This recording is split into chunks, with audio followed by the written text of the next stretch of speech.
pueda bendecirnos. Amén. Semana pasada hablábamos de más metas y menos intenciones, ¿no?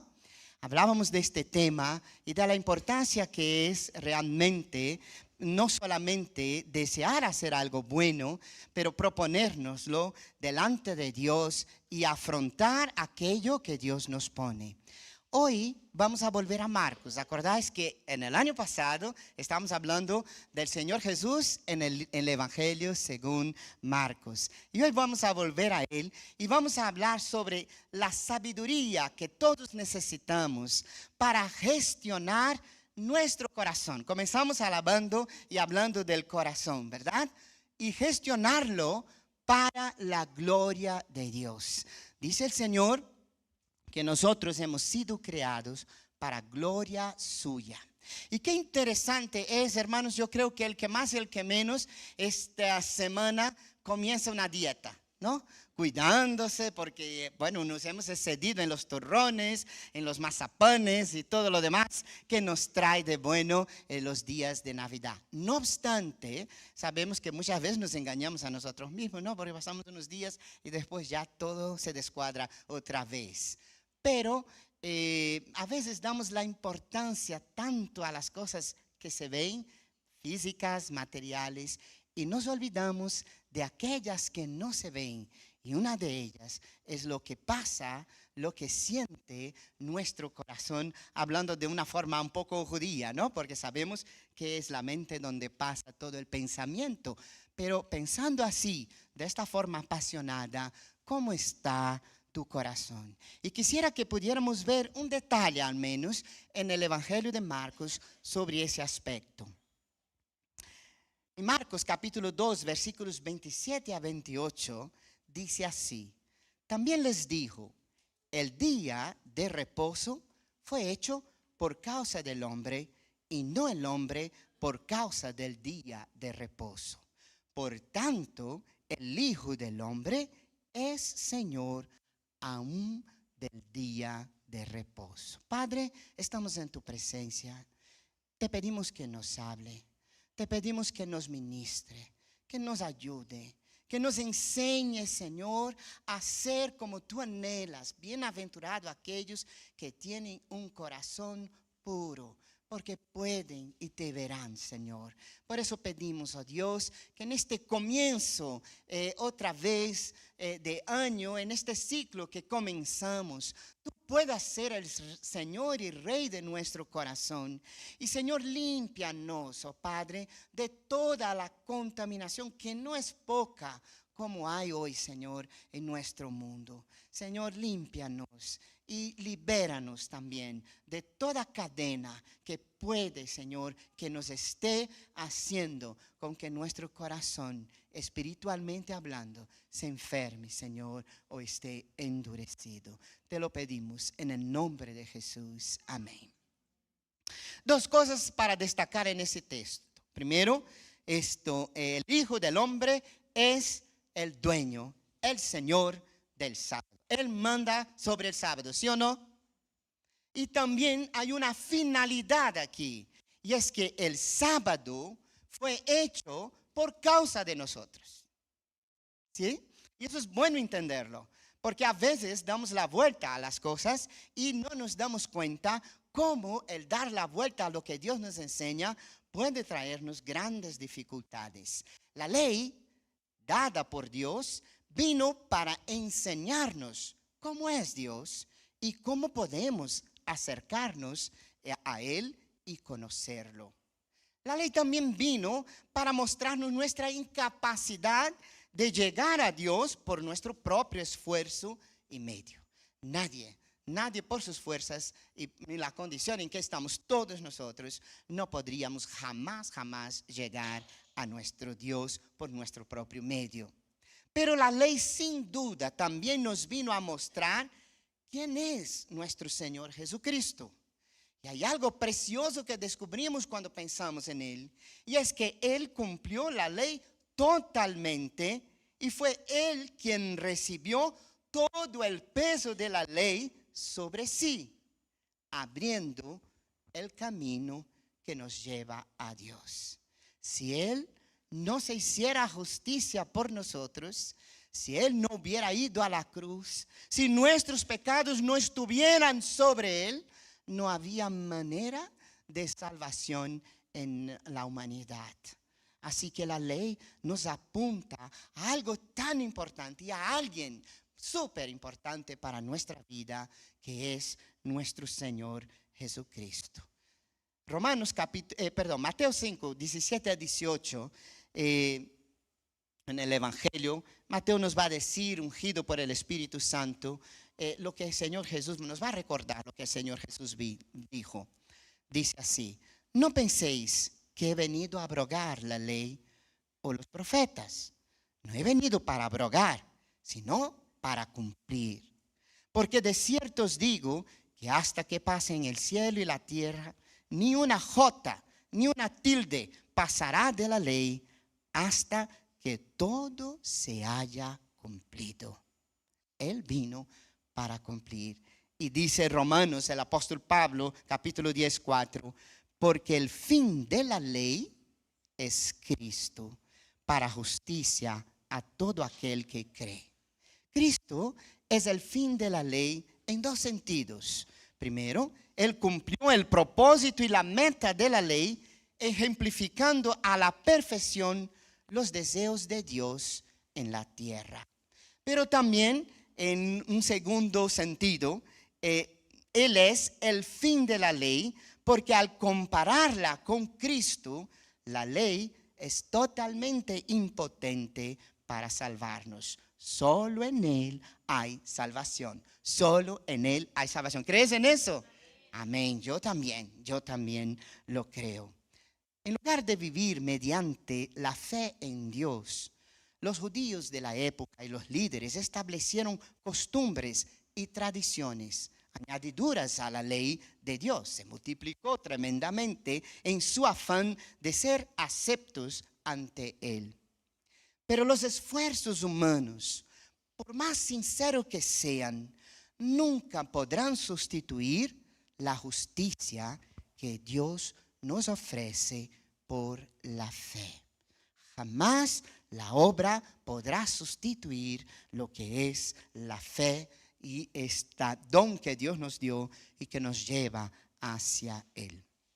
Marcos 3, 1 a 6, y aquí entramos en el texto que vamos a comentar hoy. Dice: otra vez entró Jesús en la sinagoga, y había allí un hombre que tenía seca una mano, y le acechaban para ver si en el día de reposo le sanaría, a fin de poder acusarle. Entonces Jesús dijo al hombre que tenía la mano seca: levántate, ponte en medio. Y les dijo: ¿es lícito en los días de reposo hacer bien o hacer mal? ¿Salvar vida o quitarla? Pero ellos callaban.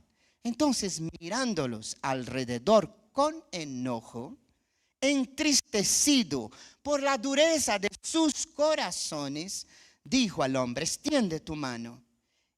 Y él la extendió, y la mano le fue restaurada sana. Y salidos los fariseos, tomaron consejos con los herodianos contra él para destruirle. Ese texto es tremendamente interesante para nuestras vidas. Esta es, en el Evangelio de Marcos, la segunda vez que el Señor entra en conflicto con los líderes religiosos con respecto al sábado. Este fue para el Señor Jesús también un incidente crucial, porque al salir de este incidente ya estaban los fariseos y los herodianos preparados para destruirlo. Por esto sabemos que es crucial.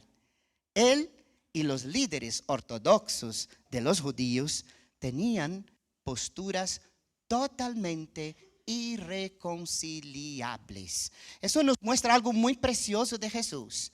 Jesús tenía muy claro a quién tenía que agradar, no a la sociedad, no a los judíos, no a la religión judaica. Él agradaba a Dios. Y podemos ver eso tan precioso en Dios hecho hombre hacia Dios Padre. Nunca hubo un reproche, una desobediencia, una contradicción, una mala palabra o cualquier otra cosa que los dividiera. mucho por el contrario. Él sabía quién era su Señor y a quién debía realmente agradar. Así que cuando leo ese texto, la primera cosa que me gustaría destacar para nosotros es que nadie, absolutamente nadie, está libre de endurecer su corazón ante Dios. ¿Os acordáis que hemos tenido hombres de corazón duro, no? Quien dice hombres, podemos pensar en Faraón. Dios mío, qué corazón más de piedra tenía Faraón, que aun cuando su hijo muerto, pues se revuelve, se arrepiente de todo y vuelve a querer atacar al pueblo judío porque tenía otros intereses más importantes. Esto cuando pensaba en el pueblo y vio todo su ejército hundirse en el mar, ¿verdad? Esto por causa de su dureza de corazón. Así había y hay mucho en la historia bíblica, hombres y mujeres con corazones duros, como lo tenía Jezabel frente a todo lo que vio. Otra vez entró Jesús en la sinagoga y había allí un hombre que tenía seca una mano y acechaban para ver si en el día de reposo le sanaría a fin de poder acusarle. Eso es tremendo, tremendo. Uno de los deberes del Sanedrín y de los líderes religiosos de la época era descubrir y pararle los pies a cualquiera que pudiera descarriar al pueblo, apartándolo del camino correcto. Ellos eran eso, por eso eran líderes, por eso eran maestros, y cuando había alguna doctrina que no era correcta, su deber era corregirla y llevar al pueblo al camino revelado por Dios. No obstante, en ese texto vemos que este no era verdaderamente el propósito de estos líderes religiosos. Consideraban a Jesús como una amenaza a sus propios intereses. Y eso es muy interesante, porque a veces lo que hay en nuestro corazón y lo que de verdad nos interesa está muy lejos de lo que realmente a Dios le interesa. Así que aquellos líderes que estaban allí en aquella sinagoga aquel día, sus intereses eran otros. Y al ver a Jesús como una amenaza a todo lo que ellos decían y vivían y a sus prestigios, si es que tenían, esto realmente, pues estaban buscando la manera de decir, a ver, a ese aquí, si no puedo con él, lo mato. Y ponerle la zancadilla. Lo que menos le interesaba, y eso es muy interesante, era el culto o la predicación de la palabra de Dios. No estaban interesados en adorar a Dios. No estaban interesados realmente en oír la palabra de Dios. Estaban allí para investigar las acciones y las palabras de Jesús con la intención clara de eliminarlo. Eso era lo que había en sus corazones. Esos líderes religiosos eran tan exactos en sus conocimientos teológicos, sin embargo, no tenían la sensibilidad de apreciar la grandeza espiritual de la que estaban siendo testigos.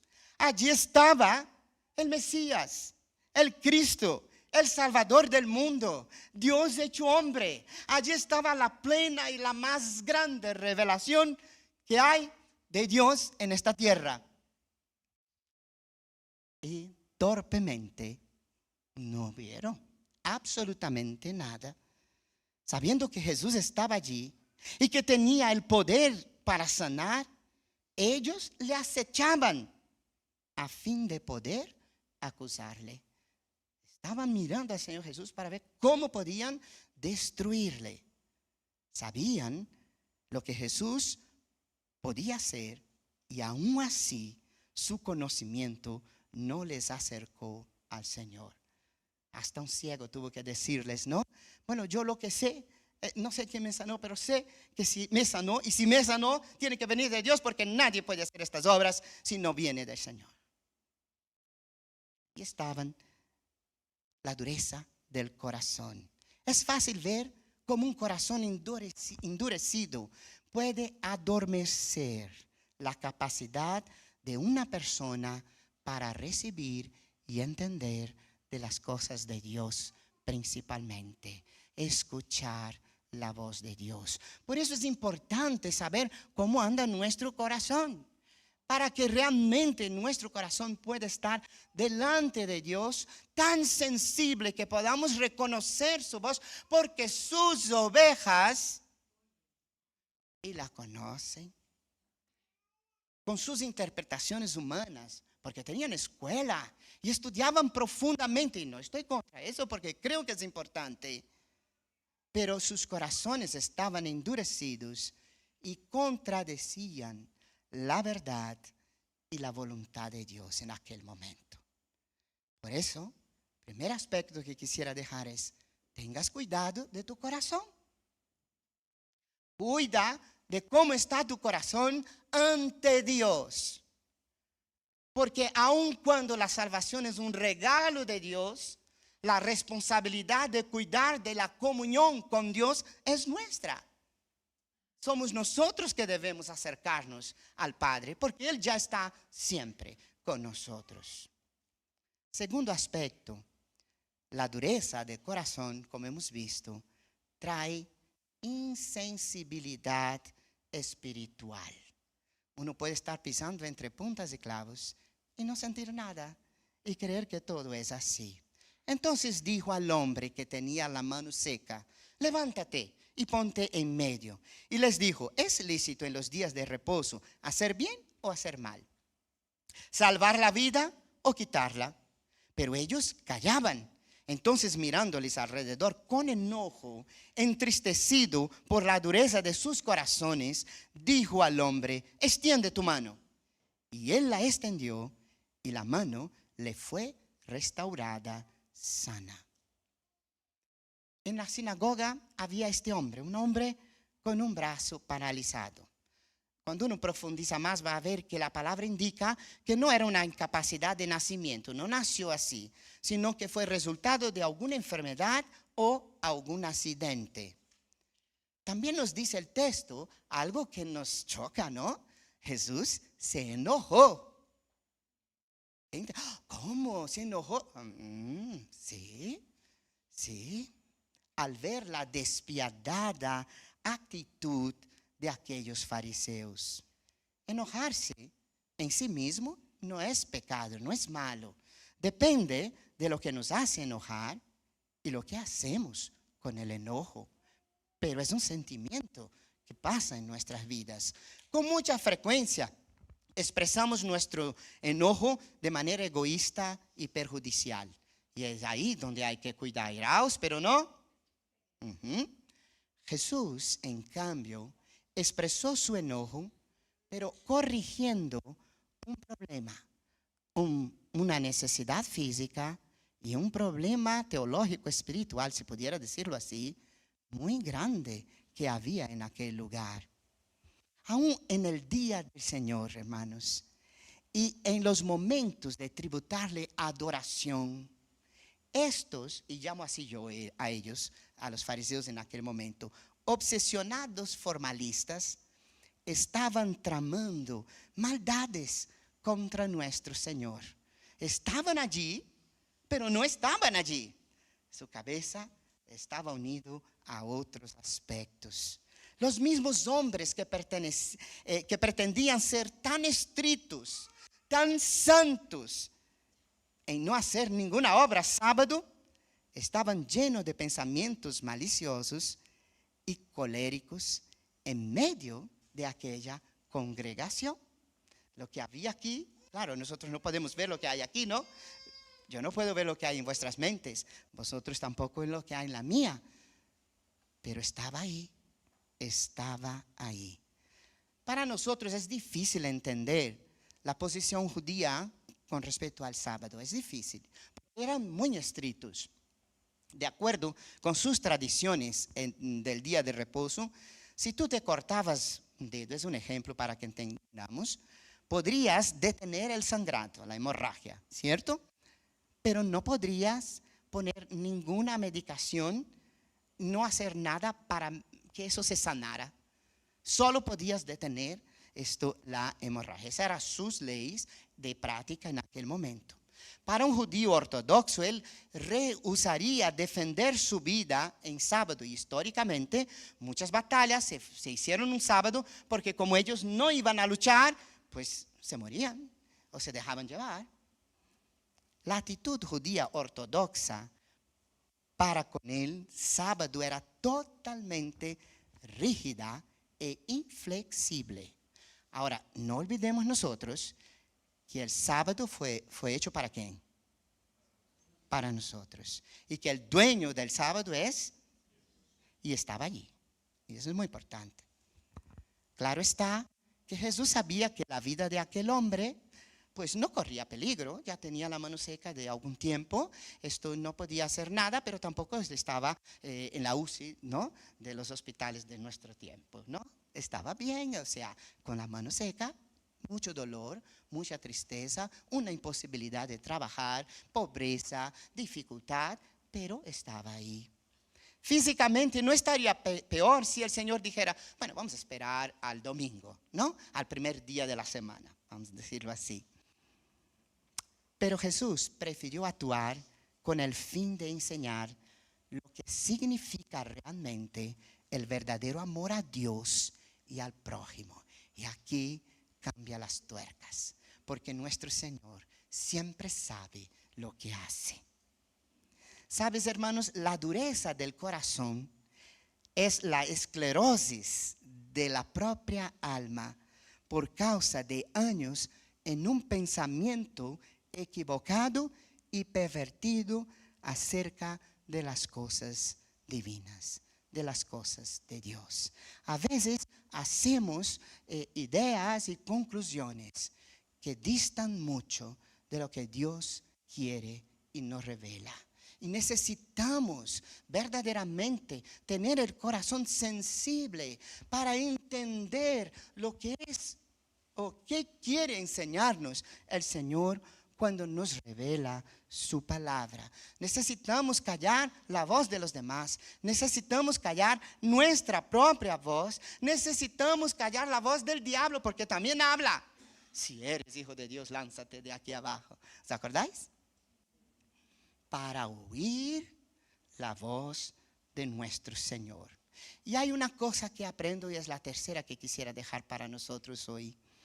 Y es que también nosotros no podemos o podremos huir siempre de enfrentar la ceguera espiritual, ¿sí?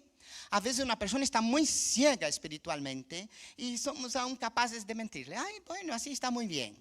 Cuidado, no es así. No puedes siempre estar tratando de paños calientes o de huir. No voy a decir nada porque si no me va a dar una torta, ¿no? O cualquier cosa por el estilo. Necesitamos tener claro lo que es bueno, lo que es verdadero, lo que es puro, lo que es de Dios y lo que no proviene de Dios. Y en amor, por supuesto, porque si amamos, lo haremos como Jesús estaba haciendo así. Aquí, aunque estaba enojado, necesitamos corregir aquello que no está bien en nuestra propia vida y de nuestros hermanos. Y salidos los fariseos tomaron consejo con los herodianos contra él para destruirle. Para Jesús, esto era una prueba. Y él se enfrentó con ella de forma limpia y claramente. Importante aprender a estar armados, como dice el apóstol Pablo, de toda la armadura de Dios, para que podamos estar y resistir esto contra las acechanzas del enemigo. El enojo de Jesús no fue precipitado por una pregunta hecha por ellos. El Señor no iba a enojarse por eso, porque sabía bien lo que había en todos los corazones, sino por la oposición de ellos a la verdad. Lo que ellos estaban haciendo es enseñando mal, era una práctica mala, estaban siendo un ejemplo fatídico para aquellos que allí estaban buscando al Señor. Le dijo al hombre que se levantara, el Señor dijo, y se pusiera donde todos le pudieran ver. Y aquí vemos algo diferente, ¿no? Porque Jesús podía decir, calladito, no, vamos a marcharnos, ¿no? Terminemos en paz nuestro culto. Pero no fue eso ese día. El Señor Jesús dijo, levántate ahí y que todo el mundo te vea. Y el hombre se levantó en medio de todos. Y eso debe haber provocado muchísimo a los que allí estaban, sobre todo a los fariseos y los líderes en aquel momento.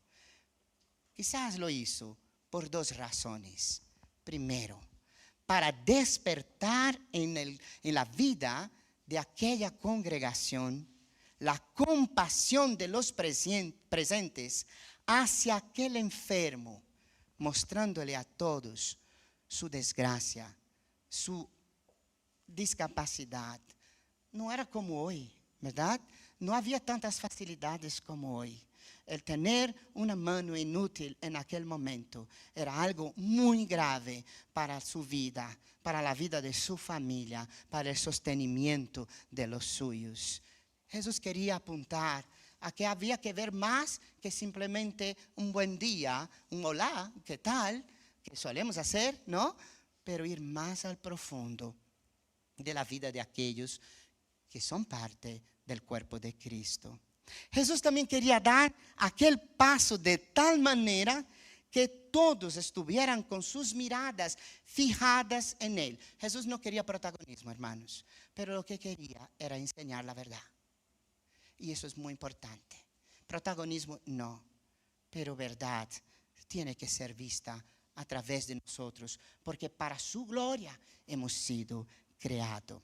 Entonces Jesús le va a hacer a aquellos maestros de la ley dos preguntas, y para mí magistrales. Vamos, es que no hay nadie que le compita a nuestro Señor, ¿verdad? Primero él dice así: ¿quién es conforme a la ley? O ¿qué es, conforme a la ley? ¿Hacer una buena obra en sábado o hacer una mala obra? ¿Qué es realmente de acuerdo a la ley? ¿Hacer el bien o hacer el mal? Y aquí les puse un aprieto. Les puse un aprieto realmente. Porque ellos tenían que admitir que era legal hacer el bien. Y era una buena obra lo que Jesús se proponía hacer. Sanar a aquel enfermo era algo maravilloso. Era algo tremendamente precioso. Así que ellos no podían negar que en día de sábado, aun cuando es día de sábado, habría que estar dispuesto a hacer el bien. Segundo, no podían negar que fuera legal hacer el mal, ¿cierto? El hacer el mal es algo malo. Y no cabía duda de que era una mala obra dejar a un hombre en una situación lastimosa cuando se tenía la posibilidad de ayudarle. Eso es muy importante. ¿Sí? A veces muchas personas están hartas de los creyentes porque todo el mundo le toca la espalda y dice: oraré por ti. Pero después, a la hora de la verdad, ni ora ni hace nada por nadie. ¿Cierto? Yo una vez casi llevé una paliza tremenda cuando estaba evangelizando, y un señor que era paralítico, ¿no?, de una pierna, él cogió y levantó, y yo dije: pronto, aquí ya ese hombre va a destrozarme, ¿no? Y yo dije: no, espera, vamos a orar juntos. Y Dios me dio sabiduría en aquel momento y él aceptó al Señor. Pero él me decía: estoy harto de ir a las iglesias, estoy harto de hablar con esos creyentes, lo único que quieren, y decía tantas cosas, ¿no? El hacer bien en sábado era obviamente el proceder correcto, y con seguridad la ley del sábado no lo prohibía. Pero hay una otra pregunta aquí: ¿es legal salvar una vida o quitarla? Y esa pregunta va bien dentro del corazón de ellos. Ahora el Señor va a poner el dedo en la llaga, porque ellos querían destruirlo, ¿no? Aquí Jesús estaba poniendo el dedo en la llaga.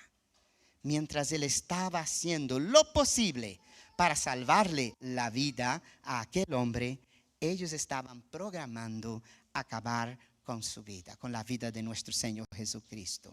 Mirar, hermanos, ellos habían planificado el homicidio en sus corazones, el ejecutar al mismo Señor Jesús, y lo habían hecho ¿cuándo? El sábado. Y eso es tan revelador. ¿Cómo está tu corazón? Porque en el día de sábado ellos estaban deseosos de matar al Señor Jesús. Obra totalmente nefasta delante del corazón y de la visión de Dios. Mira, Dios ve todo. Y Gálatas nos va a decir, el apóstol Pablo en Gálatas, que nadie se burla de Dios, ¿verdad? Nadie. Yo el primero. No podemos burlarnos de Dios aunque quisiéramos. Lo que veo aquí es la contradicción humana. Cómo somos contradictorios a veces, ¿no? Sí, no, sí, escondemos, bueno, como nadie ve, una carita de santo, una aureolita, una alita, y ya parece que soy la nata de todo, ¿no? Entonces Jesús, con una palabra de poder, sanó a aquel hombre. No hubo necesidad de contacto físico. Jesús no tuvo que coger al hombre, que coger su mano, sino fue su palabra lo que hizo que él fuera sano. Jesús lo sanó con la palabra. Mirad, eso me parece tan lindo porque los fariseos no podían acusar al Señor de obra ninguna. Porque hablar no era una obra. Ellos no escuchaban la palabra en el día de sábado. Jesús simplemente habló y dijo a aquel hombre, en esa vez, ellos no tenían de ninguna manera, cómo poder acusarle. Así que algunas conclusiones para hoy, en esta mañana. Entonces los fariseos salieron y trataron de planificar un complot con los herodianos para matarle. Literalmente, para destruirle, nos dice la Reina Valera. Esto nos muestra hasta dónde están dispuestos a llegar los fariseos. Nos muestra, wow, estos hombres piensan mucho, están mucho más allá de lo que uno puede pensar. Mirad, los herodianos eran funcionarios de Herodes. Era un partido político judío de la época que esperaba restaurar el trono de la línea de Herodes el Grande. Pero Herodes el Grande era un hombre totalmente comprometido y su descendencia con Roma. Estaban permanentemente en contacto con Roma. En todos los sentidos normales, ¿no? Los fariseos consideraban a los herodianos inmundos. Ni hablaban con ellos. Pero ahora, mira qué interesante, somos nosotros los seres humanos. No los acuso a ellos, Yo miro hacia nosotros también. Ahora están de risitas, de amores y de besos, dispuestos a entrar con ellos en lo que siempre les había parecido una alianza podrida e impía. Los intereses, y cuidado hermanos, nuestros propios intereses, cuando están por encima de todo, solo nos lleva a demostrar de lo que somos capaces.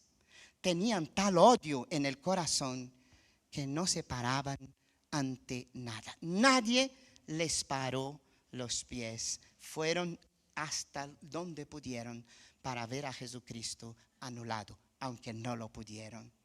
Este pasaje es fundamental porque muestra una colisión tremenda entre los conceptos que tenían los fariseos sobre la vida espiritual y la religión y Jesús. Solamente para que veamos. Para los fariseos, religión era ritualismo. Era hacer ritos. Si no te santiguas. Si no, el pastor no te bendice. Si no vas allá a bautizarte en el río Jordán o lo que sea, porque incluso en el medio evangélico hay mucho de ello. Ellos creían que la religión consistía en obedecer ciertas reglas y normas. Jesús quebrantaba aquellas reglas y ellos estaban genuinamente convencidos de que Jesús era una mala persona. Pero para Jesús, la religión era servicio. No fue el que dijo, yo he venido para servir. Era amar a Dios y a las personas. El ritual para el Señor era irrelevante comparado con el amor en acción. Con una vida realmente de amor, no tocaditas en las espaldas. Para Jesús, la cosa más importante del mundo no es llevar a cabo correctamente un ritual, sino la respuesta espontánea al clamor de la necesidad humana. Nosotros vamos a ver a ese Jesús que aquí está enojado, sin pecado, también llorando. Oh Jerusalén, cuántas veces, cuántas y cuántas y cuántas en la historia yo traté de revelaros y juntaros. Parece imposible. 3 consejos para nosotros. Para mí en primer lugar, hermanos. Sobre toda cosa guardada, guarda tu corazón, porque de él mana la vida. ¿Cómo está tu corazón? Comienza el año con un corazón limpio, para verle, para poder contemplarle, ¿cierto? Segundo, examina la senda de tus pies y todos tus caminos sean rectos. No te desvíes a la derecha ni a la izquierda. Aparta tu pie del mal. Es importante analizar nuestra vida. ¿Qué estamos viviendo? ¿Cómo estamos viviendo? ¿Qué estamos haciendo? ¿Cuál es la voluntad? ¿Qué dice Dios con respecto a mi vida? Quizás poco importe lo que los demás digan, pero mucho debiera importarnos qué es lo que Dios ahora mismo tiene que decirnos sobre nosotros mismos. Y tercero, si alguno se cree religioso entre vosotros y no refrena su lengua, sino que engaña su corazón, la religión del tal es vana. La religión pura y sin mácula delante de Dios, el Padre, es esta: visitar a los huérfanos y a las viudas en sus tribulaciones y guardarse sin mancha del mundo. Es precioso ese texto. Y hay dos verdades aquí fundamentales en nuestra vida. Pero primeramente, cuidemos de nuestra lengua. Quien dice lengua también habla del pensamiento, porque a veces, aunque la lengua se mueva ahí escondidita, aquí se está hablando muchas cosas, ¿verdad? Cuidemos de nuestro pensamiento, cuidemos de cómo vemos las cosas, ¿no? Me acuerdo ahora el Señor diciendo, si tu ojo es malo, no está diciendo literalmente, pero es fuerte lo que dice, ¿cierto? Nos está diciendo, cuidemos de nosotros, de nuestra manera de ver, de hablar, de pensar, de comunicarnos con el Señor. Porque la verdadera religión, el que vive una verdadera religión, es una bendición, es lo que está diciendo aquí, ¿vale? Visitar a los huérfanos y la viuda era sinónimo de los mayores necesitados de la época. Una mujer viuda en aquel momento no tenía futuro ninguno. Y un huérfano tampoco. Y poder cuidar de los más necesitados. ¿No fue lo que Jesús vino a hacernos? ¿No vino a buscar la oveja número 100? ¿No vino a sanar a la que está herida? No vino para servirnos. Pues eso es lo que el Señor espera de su pueblo. No figurar, manos en la masa, y mostrar el amor de Dios a través de nuestro amor hacia aquel que está a nuestro lado. A veces uno piensa, ay, pobrecitos los que están en África. No, pero después tira un montón de comida. Y, pobrecitos, ¿por qué no llevas tu comida para allá? Pero también dice algo muy importante. Santidad, santidad. Guárdate sin mancha en este mundo. No es fácil, hermanos. Es imposible no mancharse si no estamos delante de Dios cada día. Necesitamos buscar al Señor en nuestra vida. Como la corza grita las corrientes de agua, ¿no? Esta semana me pasó una cosa muy, muy preciosa para mí, ¿no? Aquí en la iglesia, yo estaba con mi nieto cuidando del jardín y terminando ya el jardín, de cuidarlo, vino un petirrojo, no sé cómo llamáis aquí, pero bueno, es ese pajarito. Y comenzó, no lo veía, pero lo escuchaba. Y estábamos ya terminando y Esdras quería regar, teníamos que regar un poquito y mientras regaba, no, este pajarito comenzó a venir. Y yo decía, escucha Esdras, el pajarito está ahí. Y comencé a hablar, mira, está diciendo que está nos está dando gracias porque va a poder beber ahora porque vino justo en el momento exacto. Y Esdras quedó súper emocionado y comenzó a hablar con el pajarito, ¿no? Y entonces comenzamos una conversación ficticia con el pajarito. Y después incluso oramos, dando gracias a Dios por el pajarito. Y cuando entramos en el coche, yo me olvidé algo, vine a coger y el pajarito estaba allí tomando agua. Yo dije, mira, te perdiste de ver el pajarito, Esdras, porque él vino realmente a tomar agua. Hermanos, nosotros tenemos que ser una bendición. Y nosotros tenemos que entender la voz de Dios. Y nosotros tenemos que vivir una religión que realmente bendiga, glorifique a nuestro Dios. Dice en Hebreos 3, 12 a 14, y con ese texto quiero terminar. Mirar, hermanos, que no haya en ninguno de vosotros corazón malo de incredulidad para apartarse del Dios vivo. Y hermanos, solo aquí nos daría otro sermón, pero no voy a hablar mucho. Corazón malo de incredulidad. La mayor enfermedad que causa la dureza del corazón es la incredulidad. Es no confiar en Dios y saber que Él siempre tiene el control. En todos los momentos. Cuando estoy bien y cuando mi cuenta parece que está rebosando en euros. Y cuando a veces miro allá en el fondo y no veo nada. Digo, ay Señor, ¿qué voy a hacer? ¿No? Pero Dios controla o no controla. Dios cuida o no cuida. Dios nos bendice o no. En el momento de salud, pero también en la enfermedad. Él está ahí. Y Él cuida cada detalle. Y necesitamos verle en cada momento porque Él está presente. Dice el texto,